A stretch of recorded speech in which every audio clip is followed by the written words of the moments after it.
So, you're happy here? You like it here? Not sure. It's better than the place previously, isn't it? With staying there with all those jivas who are not very Krishna conscious.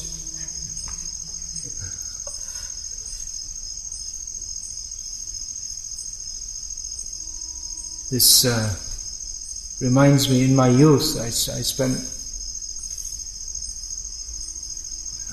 from the age of 22 up to about 30, I was extensively traveling in the villages in Bangladesh, and it was like this. There was no electricity. Mud houses, more kacha, or more, maybe you can say less developed than these ones. Means that, mostly not tile roofs, mostly thatch roofs. And they're not solid and strong like this. The mud in Bengal is very soft. So practically every day you have to rebuild it. You have to, some of the mud comes out, you have to put it back like this. And it was common, the floods, and then after the floods people would rebuild their whole house, they'd all get washed away. But actually this atmosphere is much more conducive for spiritual life. It's another thing I often found when traveling in Bangladesh, that we just arrived. Sometimes we'd arrive in a village without them even knowing we were coming. It didn't happen very often, because mostly they knew in advance. But oftentimes we'd go and it might be I was staying in a town for some days and someone would say, come to my village, and I just go without, and there'd be no advance notice. There's no way to tell them, there's no phone or any such thing. So we just arrive unannounced. And people would be doing kirtan. It's a common thing. What are you going to do after dark? Their culture is to do kirtan. It's a very ordinary, common thing people would do. So now you're more after dark here, you can come and join the kirtan. And it's not so easy to do other things, is it? Traditionally also you see that, of course I may feel a little inconvenience because I want to write. I have this burning in my mind all the time, write. So, but traditionally that would finish by dusk. Writing would finish, dawn to dusk. You can study and writing. Study doesn't go on after sunset. So many great books were written, but not after dark. That came later, that Prabhupada himself said, he used to study by the oil lamp. That means for his college. But there's a Shastric rule also, that after dark, there's no more study. But it's not like reading and writing, but certainly kirtan and discussion of Shastric topics, that would go on. Hearing. Not official teaching, but hearing in this sense of hearing. There may be some lectures, Mahabharata, Ramayana, all these discussions. So that was the culture. Electricity has indirectly destroyed that. Because with electricity, then there's TV, and then there's all hell. Everything else comes. Now I see in Bangladesh, electricity is everywhere, TV is everywhere, and kirtan is not so common. People watch TV. So this is nice. We want to show. Prabhupada wanted to show to the world. He had such an ambitious plan to change the world. because Hare Nama, Hare Nama, Hare Nama eva kevalam, Hare Nama is the only way for spiritual perfection in this age, but Prabhupada saw that people don't have time, and nor the inclination. The modern society makes people into demons. So, this simple life is very conducive for spiritual advancement. And although people in the modern age can't imagine living without electricity, but the whole human race up to the present time did so. Srila Prabhupada often discussed that also, how they say previously people were backward. Well, look at the kind of literature that Vyasadeva has given. This is not the work of a backward person.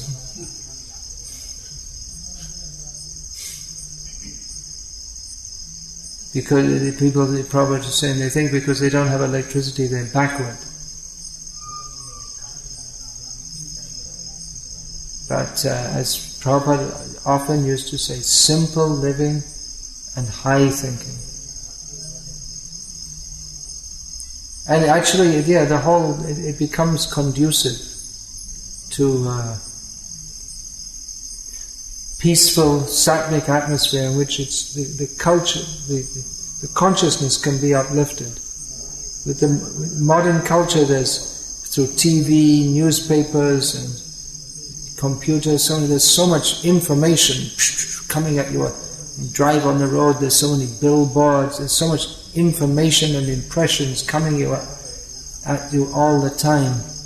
But the peaceful introspectiveness by which one can understand or even begin to think about what the highest truth is, that is actually impeded by the bombardment of useless information.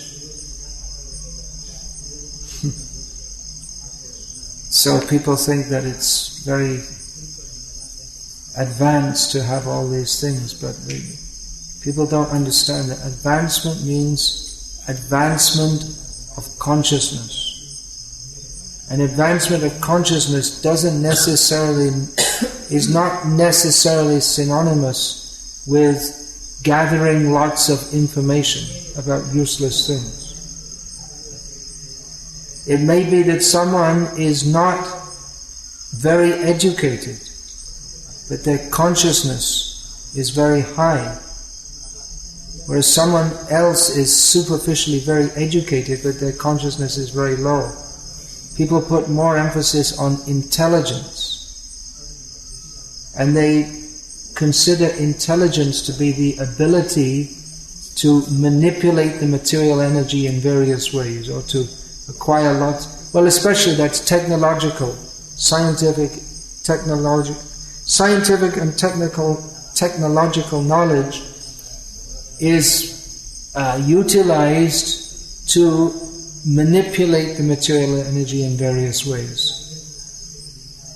And there are other fields of knowledge also, like history and philosophy. There's not much interest in philosophy these days, of any kind, even stupid things what they call philosophy. Even that they're not interested. What to speak of real philosophy?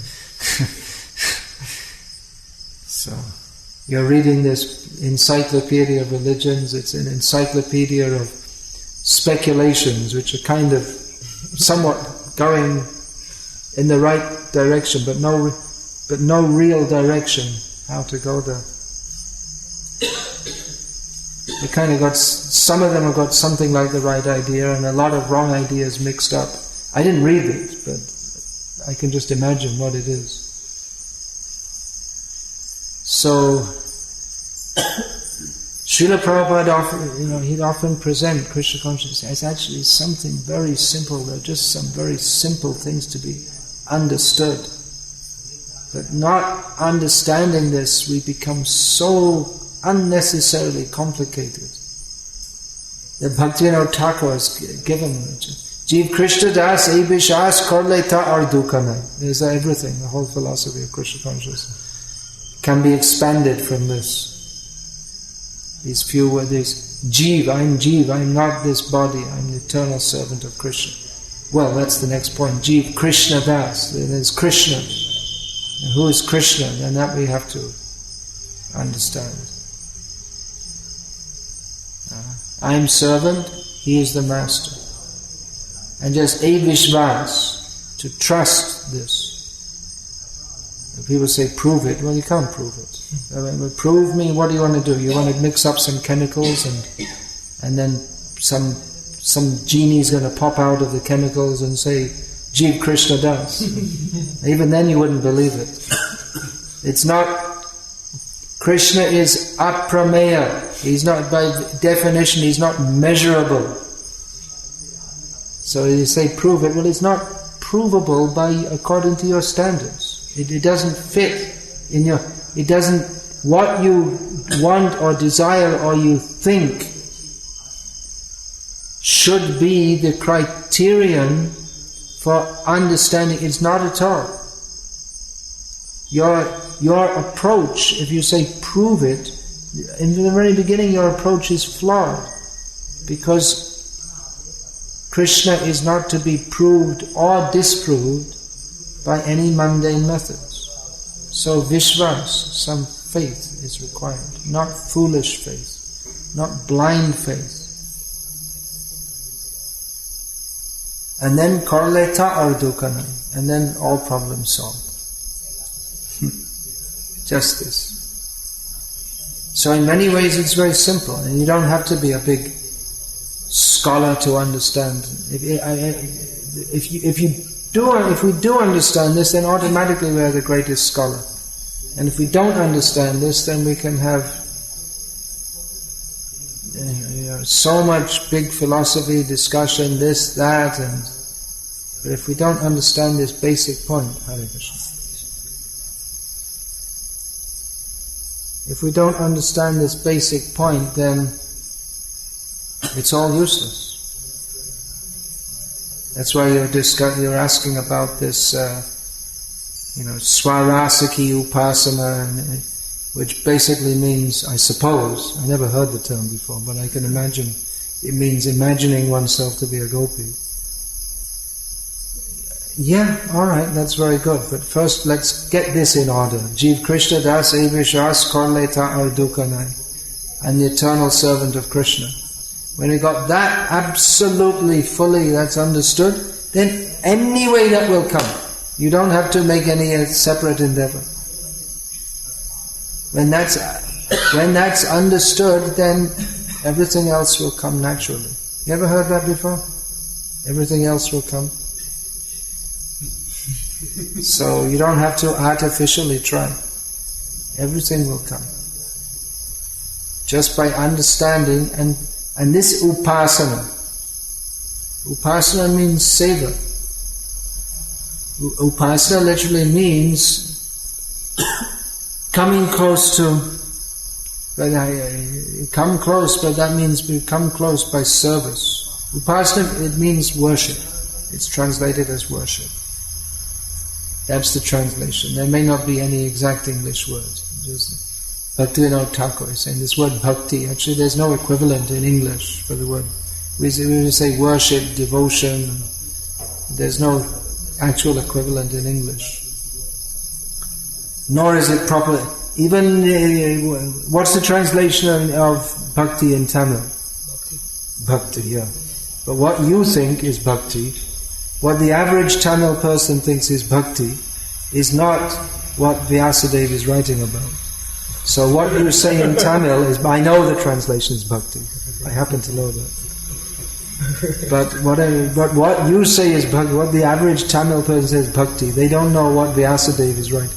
To understand this word, then we have to hear from acharyas who understand the import of Shastra. So it's very simple. Jeev Krishna Das Ebishas Korleta Ardukana. Just understand I am eternal servant of Krishna. He is the Supreme Personality of Godhead. Then I have no more problems. All problems, dukkha. What is dukkha? Janma mrityu jaravyadhi dukkha doshanudarshana. The entanglement in material life, the miseries of repeated birth and death, that's automatically finished by understanding this one point. Understanding means accepting. But it's very similar, but it may not be so easy. We presume that we've all understood this, so now we'll just become gopis. Yeah, I understood. I got my Bhakti Shastri degree. You see, I wrote the constitutional position of the Jiva is Sarvakriya. I got my Bhakti Shastri. So now I'm ready for Swarasaki Upasana. Now I'm ready to become a gopi. But it's simple, but it may not be so easy also, due to our wicked intelligence. Therefore again, Bhaktivinoda Thakur, all the Acharya, Dushtaman, Tumi Kishe Vaishnava, Bhaktisiddhanta Saraswati Thakur, what rascal mind. What kind of a Vaishnava are you? Bhajare man atimanda. Bhaja Braja Bane Radha Krishna Charanaravinda. That is our object of worship, Radha and Krishna in Vrindavan. But first, rascal mind. Understand, mind is rascalish.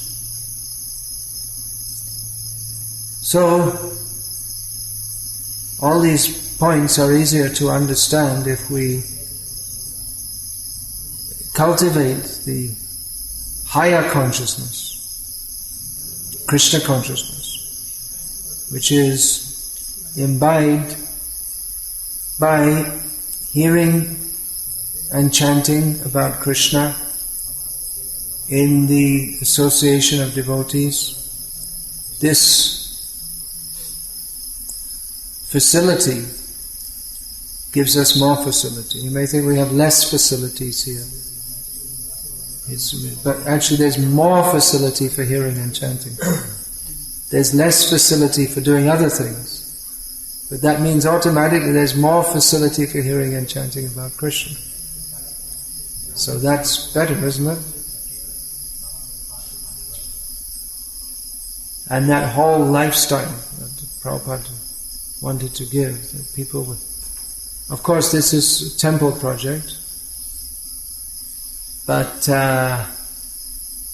in the farm communities that Srila Prabhupada wanted to establish, there may not be some big temple, maybe, but that also, it's the big temple that is for preaching to the masses, but it's a big thing to maintain, and unless there are rich sponsors, then the big temples fall into disrepair and they can't be maintained properly. We see all over Tamilnadu so many big temples, Vishnu temples, Shiva temples, mostly these two.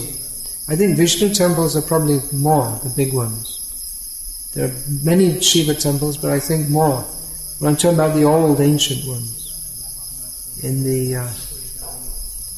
that area, that Kumbhakonam to Tandra, if you drive in there, you see so many big temples. And all over Tamilnadu, especially in this state. But they're in disrepair. They were built. At that time they were big, they were kings and they were giving money for that, but now there's no kings to maintain. So, building a big temple, it's a big endeavor. It's for preaching Krishna consciousness, but another preaching is to show, or not only show, but to provide the facility by which people can live simply and chant Hare Krishna without any big burdens. A big burden now in modern Indian life means everyone has debts. They're buying a house, they're buying a car, they're buying, for the poorer people, even to buy a scooter, then they're in debt for that. So many burdens. But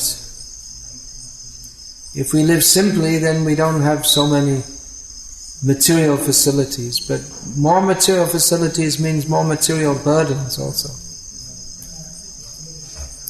Again, to Bangladesh, one devotee, one of my disciples was telling me that we have everything we need. We produce everything we need. We have fields, not much, but they have fields. They produce rice, mustard oil. There's no electricity, so they don't have electricity bills. But we say we have everything we need, but we don't have any money.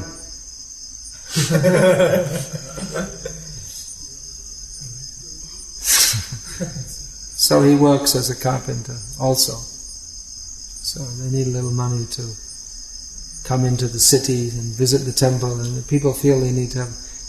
It's difficult to live in the modern age, it's true, without money. Prabhupada's great revolution, that he wanted these farm communities with no money. No money, then there's no nonsense. Just produce whatever you need. And traditionally people lived without money. Most people didn't have money. You just live simply and chant Hare Krishna, that's all. So, all these things, living simply, higher consciousness. To live like, who can live like this? Prabhupada, he said that we cannot live simply unless we have bhakti. That people who are used to this, all modern facilities, they're not going to come and live like this unless they have a higher principle, unless they understand the higher principle. They'll want to come, I don't have material facilities, but I have spiritual facilities. So it is difficult in some ways, although you get used to it, to live without electricity. And in the summer it's hot. So we're used to having the electric fans or air conditioners. So you may not have that. So you may think it's very difficult. But to maintain, to get that thing going round and round, you have to go and work and take so much difficulty. Working for someone you don't like, doing some job you don't like. And to have that fan which is whirring over your head. So, whatever you do, there's some difficulty. But this living simply is very accepting that it's actually not very difficult, as you're probably perceiving now. But at first it may seem like a shock, but it's helpful. It's not in and of itself Krishna consciousness. Living with or without electricity is not going to make... It's not the criterion for going back to Godhead.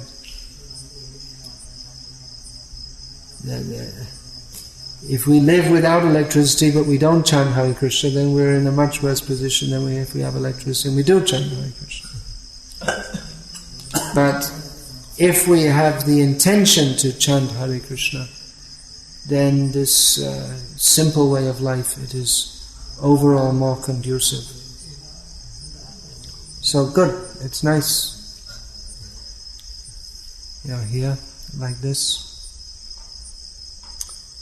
And there's a lot of work to do to develop this. So all of you have come here, you've chosen to come here.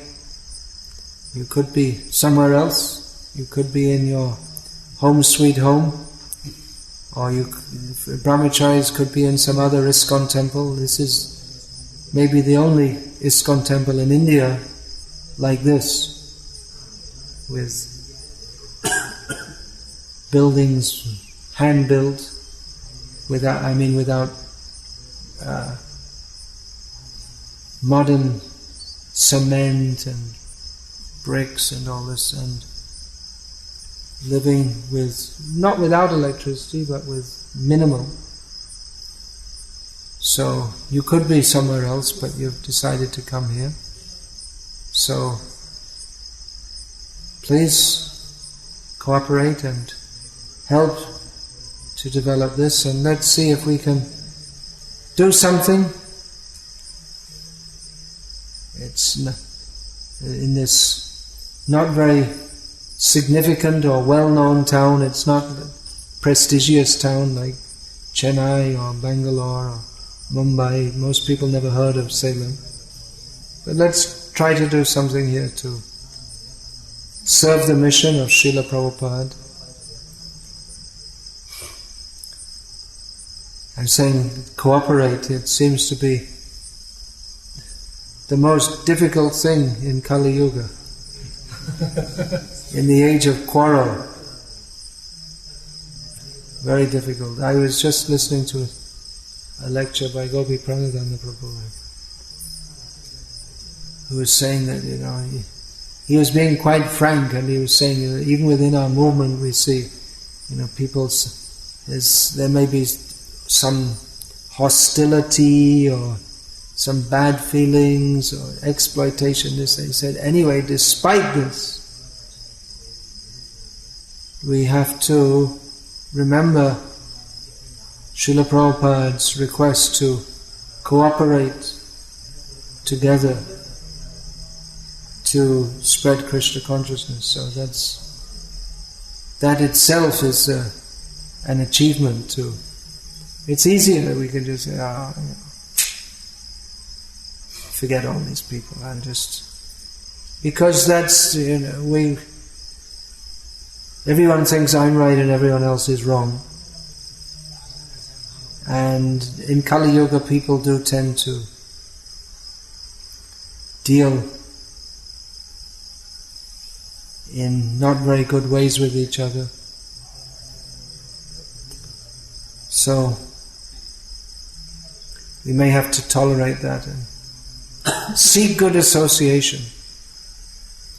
Always seek good association.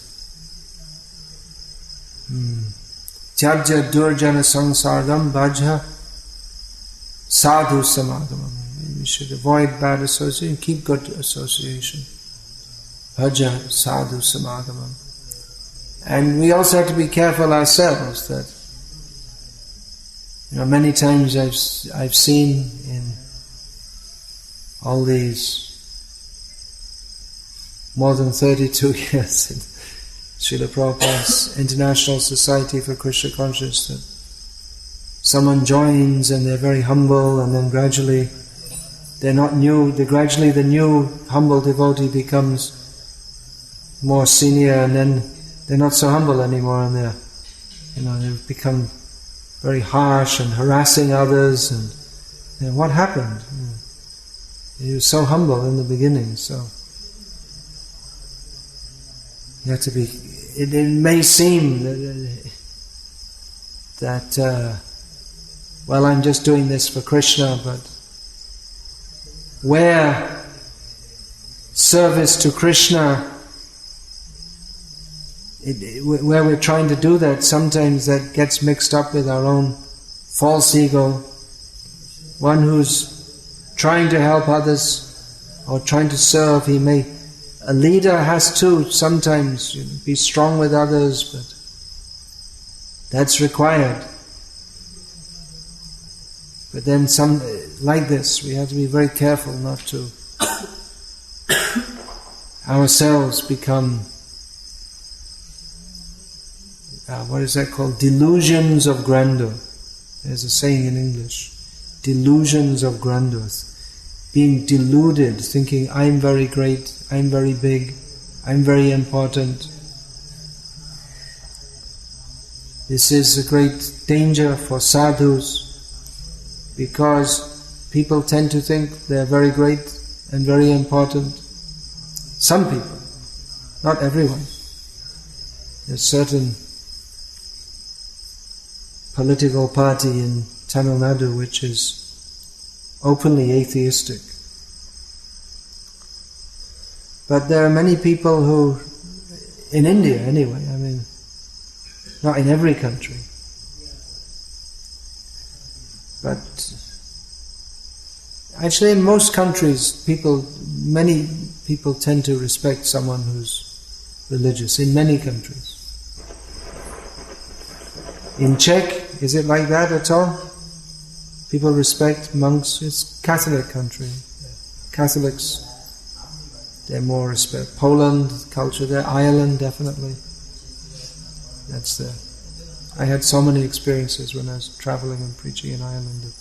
People respecting us, they didn't understand us.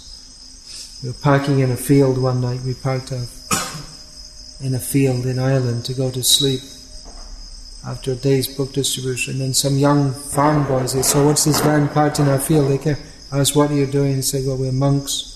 Then half an hour later, their whole family came and they brought us a whole big meal. It was all meat and everything, so we had to explain. But the idea that we should do some service, some monks came to our village. And that was... we have to be careful not to have delusions of grandeur and think, now I'm very big, I'm very important. So, it's difficult to go up in Krishna consciousness because going up means coming down. And at the same time, as one is going up, by going down, by realizing I'm the servant of Krishna, as one is going up, then part of the duty is to give some guidance to others. So even though one's trying to go, if one is actually trying to advance in Krishna consciousness, one is trying to go down and become more humble, become the servant of others, but at the same time, it becomes the duty to take a somewhat superior position to others in order to guide them. That's why Srila Bhaktisiddhanta Saraswati Thakur said that a Vaishnava can never be a guru. Because as soon as one thinks I'm a guru, then he stops being a Vaishnava. As soon as one thinks I'm superior to someone, then he ceases to be a Vaishnava. He said, on the other hand, if a Vaishnava does not become a guru, then the parampara cannot go on. People cannot be benefited. So what is the solution to this paradox? You know what paradox means? Can you say?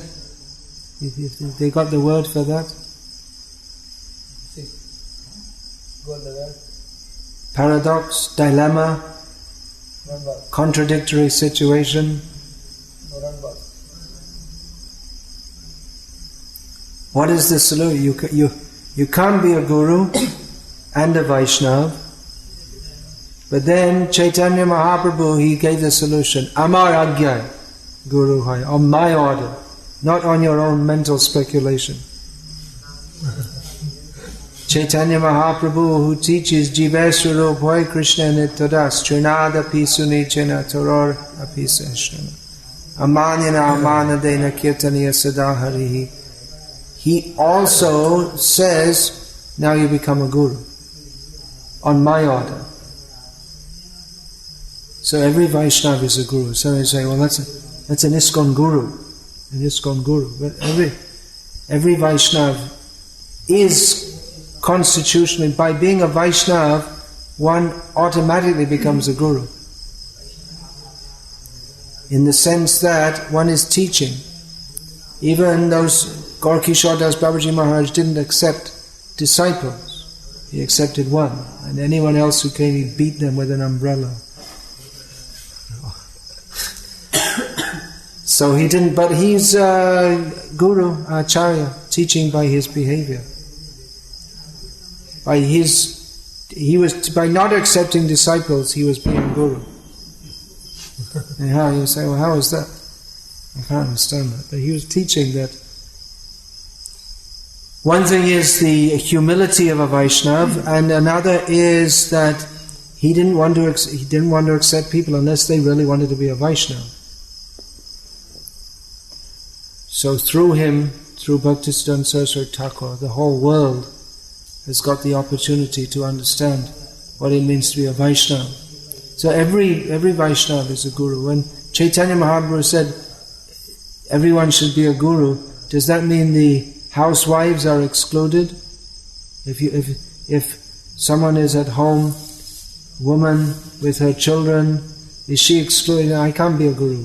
I have to look after my children. You be a guru for your children. You teach them. Jiva Surupoi Krishna Nityadas. You preach.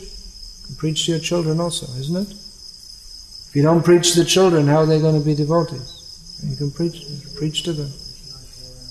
It's not just a matter of putting tilak on them and hoping they'll become a Vaishnava. You have to preach and tell them. Same thing. You have to tell the children the same thing as you tell everyone else. This material life is all useless. This materialistic society, don't get entangled in that. You have to tell them. Otherwise, how are they going to know? So you have a lot of preaching to do.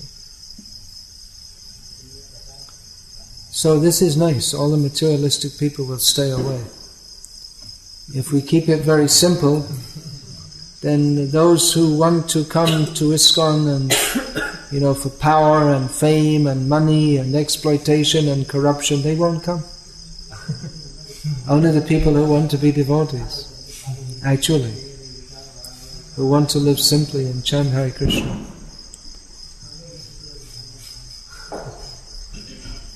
So, it's a very good idea. Prabhupada had this.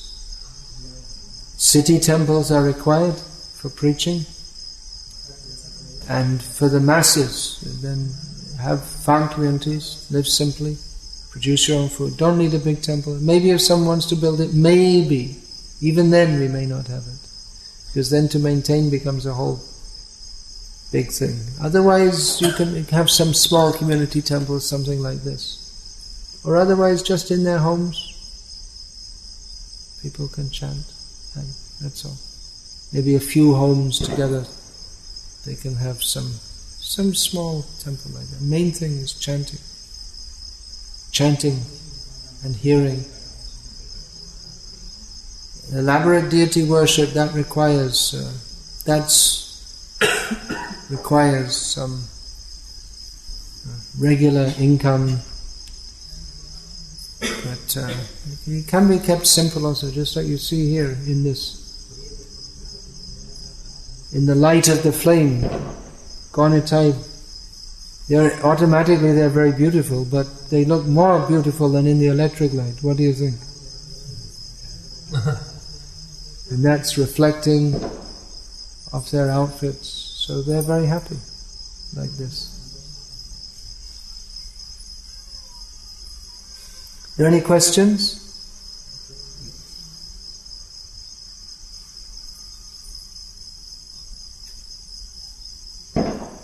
Some came from the city. Who came from the city now? Venkat came. How far away are you from here? 12 kilometers. 4 kilometers? 12 kilometers, yeah. That's quite some distance. Comes once a week on Mangalarati. On Sunday, is it? Saturday they come. Saturday, yeah. He had that habit from that rented house. So sometimes used to come more often. They bring a lot of prasada.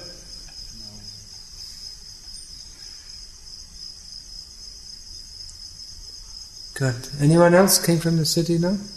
No. I can see a hand, but I can't see the face behind it. I might not recognize it even if I did see it. That's nice. Every time I come there are so many faces I don't know. That's good. That's what I want. There'll be more faces. More and more coming.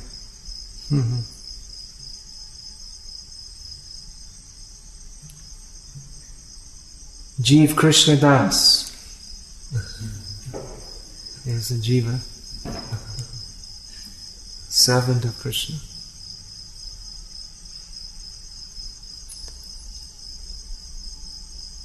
So, no questions then? We'll chant Hare Krishna. You have a question, yeah? It's very nice, inspiring here to live like this, as you say. But for a preaching point of view, it's practically no one comes in the evening time here. No one comes in the evening time here, that's true. It's outside the city, but the city is coming. Now you're going to the city, gradually the city will come here. Srila Prabhupada, he got that land in Mayapur, and his disciples asked, what are we going to do in the empty rice fields? And Prabhupada said that you don't know. You think because there's no buildings and cars that there's nothing there. But we're going to sit here and chant Hare Krishna. And so many people are coming. Same thing in Bhubaneswar. I went to that land where the temple is now in Bhubaneswar. I went there first of all 1977, not when Prabhupada was there, at the end of the year. Prabhupada was there in January. I went there in December, it must have been, or maybe it was January 1978. But it was just the wilderness. It was on the main highway, and trucks were going past, and no one was coming. There was nothing. It was just all jungle all around. And I didn't see any snakes, but we were told there were snakes and this and that. But the plan was there that the city, the main city, was going to be built there, and it is now. And now it's in the most prestigious area of the city. Same thing in Ahmedabad. They got the land, and it was nowhere. Now it's the most prestigious part of the city. It was all fields, and now there's the most prestigious shopping complex, all right next to them. It's the most. You couldn't get any better spot in the whole of the city. When they were there first, it was just nothing. There were all so many peacocks in the fields all around. Now it's all trucks and going past on the road. So same thing here. The city is supposed to develop this way, and it will do. So you have to be a little patient. That's all.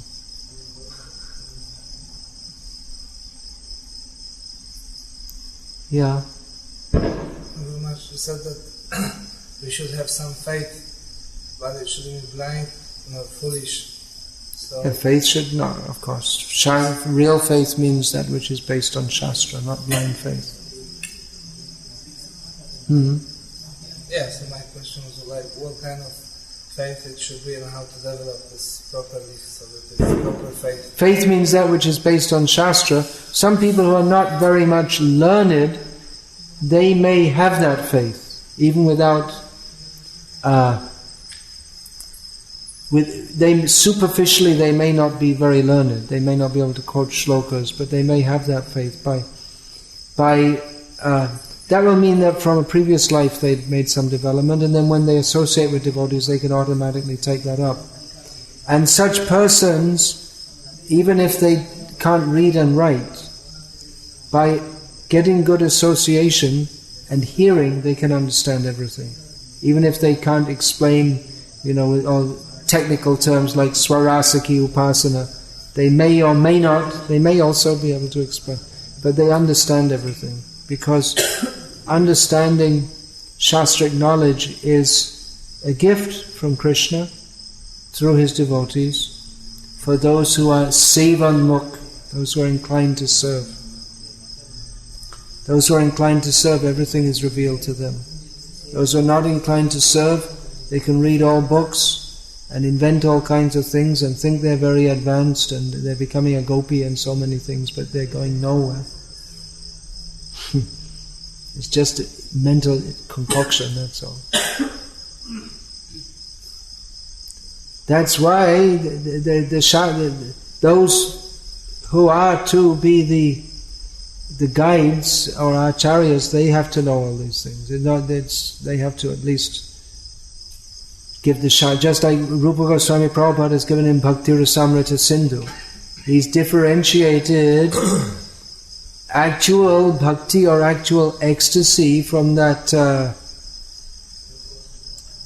what is that? One is pratibimba abhas and another is the chaya abhas. That it may appear to be like ecstasy, but in someone who is desiring material enjoyment or liberation, they may even experience, they join the kirtan and they feel some ecstasy, but it's not real. And we can see that because they don't have the proper philosophical understanding, and therefore they're desirous of material enjoyment. That's pratibimba, or a reflection. It's not the real thing, but it looks like the real thing. That's what a reflection is, isn't it? It looks like the real thing, but it's not. Or the chaya abhas, means the shadow. So maybe that certain persons, they have some experience of ecstasy, but it's not steady, it doesn't last, and again they become attracted. Some shadow of the real thing, but they're not really on that platform, and they're again attracted to material enjoyment. So this is very important, isn't it? Because here in India you'll find so many people, so many ecstasies, and the ecstasy, and they go to the Thaipusam, the Tamil festival, and they have all ecstasy, and they're in such ecstasy, they're walking on the fire. But we understand from proper shastric understanding, this is not the same ecstasy as Lord Chaitanya experienced. Actually in Bengali there's two words. There's bhav and bhar. Bhav means spiritual feelings, and bhar means to be taken over by a spirit. And it seems like some ecstasy, but actually you're just controlled by some spirit. Therefore you can walk on the fire. But that's tamasic. That's not beyond the modes of material nature, that's on the lowest mode of material nature. But to materialistic people, they think, oh, this is something wonderful. So therefore, simple, yes, but at the same time, some deeper understanding is required.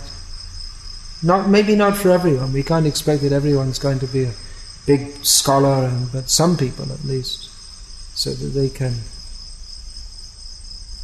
understand and guide properly. It's just like in modern society, people are using so many technological inventions. Not everyone has to know how the technology works, but some people have to know, so that when it goes wrong you can fix it. So it's not required that everyone we want to invite to join and serve Krishna, be a pure devotee of Krishna, and understand that we're servants of Krishna. We can't expect that everyone will have a deep philosophical understanding, but some people have to have, so that they can guide. And some people who know the details, then they can guide others, and then the others can also understand without understanding the details. They can understand this is bogus, this is bona fide. They may be confused also, in which case they have to again consult someone who has deeper knowledge. We find even among the devotees of Chaitanya Mahaprabhu that when one poet came from Bengal, he had composed a drama, and all the devotees thought, this is very good, this is very nice. But the rule was that they wanted that Chaitanya Mahaprabhu would hear this, but the rule was that everything, if any poetry, because so many people come, I wrote something, I want Chaitanya Mahaprabhu should hear this, but the rule was everything should go through Swarup Damodar Goswami. Unless he approved of it, no one could go and recite their poetry or anything to Chaitanya Mahaprabhu. So everyone thought it was very nice, but he detected that there's Mayavad here, which the others didn't detect. He detected it, and he showed that actually, although it sounds very devotional and very nice, actually this is Mayavad. So it may be confusing also in some cases. It may be difficult to understand what's what. What's the real thing and what isn't. So some devotees should know very deeply. And again, it's not ABC book knowledge, but those who are imbued with Sevan Mukta, the spirit of service. That's why you were asking this Swarasiki Upasana. Alright, maybe, but let's get this Sevan Mukta. You want to talk, flashy Sanskrit words that people don't understand? try this one. Take this one.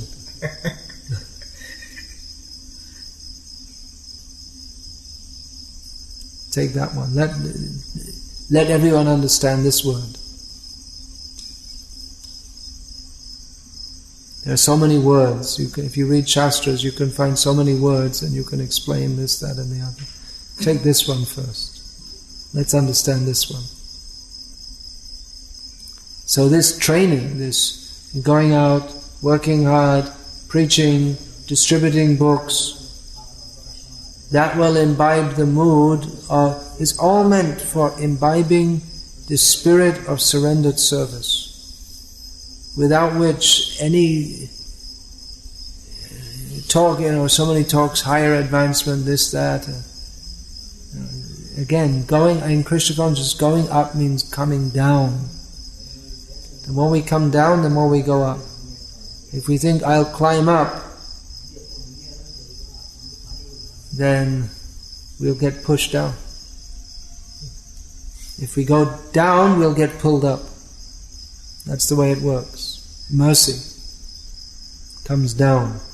We can't go up by our own effort. If we try to go down, that means to perform humble service, then the devotees will pull us up. If we try to artificially go up, then Maya will push us down.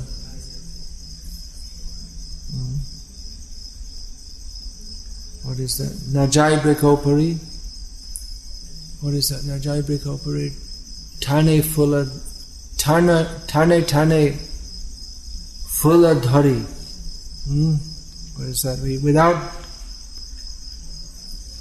going up the tree, without actually becoming advanced, if we try to collect the fruits, the prem phal, the fruit of love of Godhead, then dushta phal karile arjan, then we'll only get the rotten fruits. The real ones won't be given.